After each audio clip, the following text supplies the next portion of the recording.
আপনার কি রাতে ঘুম আসে না? মনে হয় জীবনটা যেন দুশ্চিন্তায় ভরে গেছে। সব বিপদ, সব কষ্ট যেন শুধু আপনার দিকেই আসছে। থামুন। ইসলাম আমাদের এই সমস্ত সমস্যার জন্য দিয়েছে এক অত্যন্ত সহজ কিন্তু শক্তিশালী সমাধান।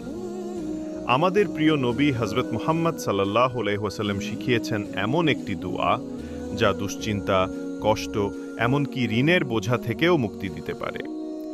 এই দোয়াটি হল আল্লাহুম্মা ইন্নী আউযু বিকা মিনাল হাম্মি ওয়াল হাজানি ওয়া আউযু বিকা মিনাল আজজি ওয়াল কাসালি ওয়া আউযু বিকা মিনাল জুবনি ওয়াল বুখলি ওয়া আউযু বিকা মিন গলাবাতিদ দাইনি ওয়া কহরির রিজাল।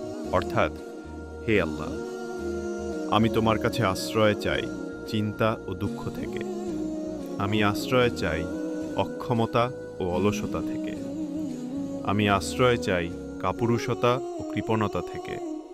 আর আমি আশ্রয় চাই ঋণের ভার ও মানুষের আধিপত্য থেকে। রাসূলুল্লাহ সাল্লাল্লাহু আলাইহি ওয়াসাল্লাম বলেছেন, যে ব্যক্তি এই দোয়াটি পাঠ করে, আল্লাহ তাআলা তার সব দুশ্চিন্তা দূর করে দেন এবং তার ঋণের বোঝা হালকা করে দেন।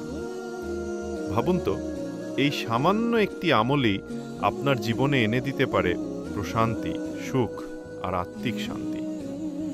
তাই দেরি না করে আজ থেকেই এই দোয়াটি মুখস্থ করুন। প্রতিদিন পড়ার অভ্যাস গড়ে তুলুন আর আপনার প্রিয়জনদের কাছেও পৌঁছে দিন এই মূল্যবান আমল, যাতে তারাও এর বরকত লাভ করতে পারে।